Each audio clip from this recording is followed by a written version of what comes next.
जय भीम. आता मी रौनकने जय भीम केला. रौनकला जय भीम करा. रौनक जय भीम. जय भीम. हां, तर मी आता ना एक विषय सांगते तुम्हाला. मी बोलते ना रोज रोज की मी विषय मांडणार आणि व्हिडिओ चालू केल्याच्या नंतर मी विसरून जाते. आज मी विसरणारच नाही. आता मी म्हणा तो व्हिडिओ काढायच्या आधी म्हणजे शूट करायच्या आधी मी तो विषय आहे ना डोक्यामध्ये घेऊन आले की मला काय बोलायचंय. तर मी आता एक छोटीशी गंमत सांगते तुम्हाला. जेव्हा आम्ही लहान होतो, लहान म्हणजे 3-4 वर्षाचं असेल तेव्हा आम्ही तिघी बहिणी आहो आणि एक भाऊ आहे. आम्ही 4 जण आहो. भाऊ आमच्या तिघीपेक्षा मोठा आहे. तर सांगायचं असं आहे की जेव्हा आम्ही 4 बहीण भाऊ लहान होतो ना तेव्हा माझे आई बाबा कंपनीमध्ये कामाला जायचे. तर दिवसभर माझी आजी आम्हाला सांभाळायची. मग आजी दिवसभर आम्हाला सांभाळायची. सर्व काही आमचं करायचे, आंघोळ पाणी सर्व. फक्त आई स्वयंपाक वगैरे करून जायची आणि कपडे भांडे करून जायची. मग दिवसभर आम्हा चौघांना माझी आजी सांभाळायची.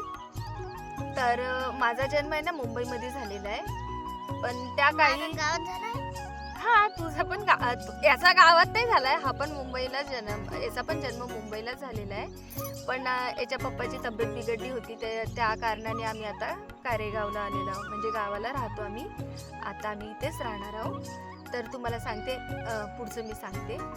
तेव्हा मग आमची आजी आम्हाला सांभाळायची आणि आहे ना आमच्या दारासमोरून ना एक गाडी जायची. त्या गाडीवर सफरचंद, अंगूर, स्ट्रॉबेरी राहायची.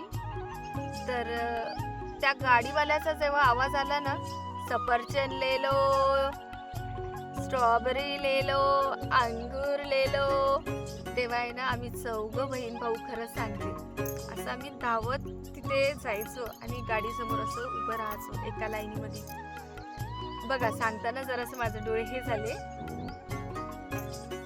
गाडी अशी जायची आणि आम्ही 4 आहे ना असं त्या गाडीपाशी उभं राहायचो. पण आम्ही कधी अंकलला विचारलं नाही, अंकल ये सफरचंद कैसे दिया, स्ट्रॉबेरी कैसे दिया. फक्त आम्ही आहे ना 4 त्यांना बघून फक्त एकच विचार करायचो की हे कधी आम्हाला खायला भेटणार की नाही. हे स्ट्रॉबेरी कशी असणार खायला, की दिसायला किती भारी आहे, सफरचंद पण किती भारी आहे, खाल्ल्यानंतर किती ताकद येणार, असे आमच्या डोक्यामध्ये अनलिमिटेड विचार चालू राहायचे.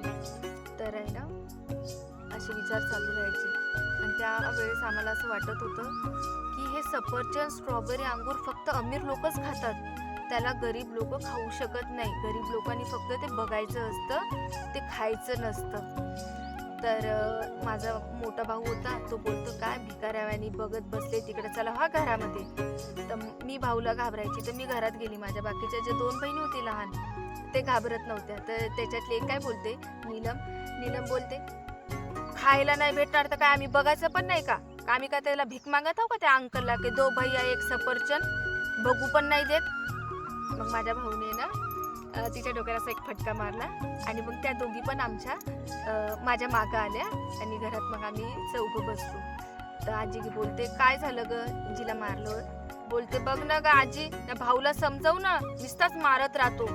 जसं काय त्या सफरचंदवाल्याला आम्ही भीकच मागत होतो, लगेच आला आणि बोलतो चल घरात, बघू पण नाही देत.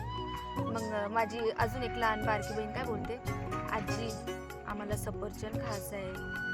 तर आजी काय बोलते, आजी बोलते तुझ्या माईनं पैसे नाही ठेवले रे बाबू, फक्त 1 रुपया दिला आहे आणि त्याच्यातून पण तुम्हा लोकांना 4 रुपये द्यायला सांगितले आहे. 4 आण्यामध्ये ते सफरचंद येत नाही, ते तुझ्या आई बाबा आल्यावर आई बाबाला मागजो म्हणे. एवढं बोललं होतं. आणि मग आम्हाला समजलं होतं का आजीकडे 1 रुपया आहे. तर आम्ही काही बोललो नव्हतो. तर आज माझ्या व्हिडिओची ही एक कहाणी होती, माझ्या बालपणातली एक आठवण. तर आपण भेटूया आता उद्याच्या व्हिडिओमध्ये. सर्वांना माझा जय भीम.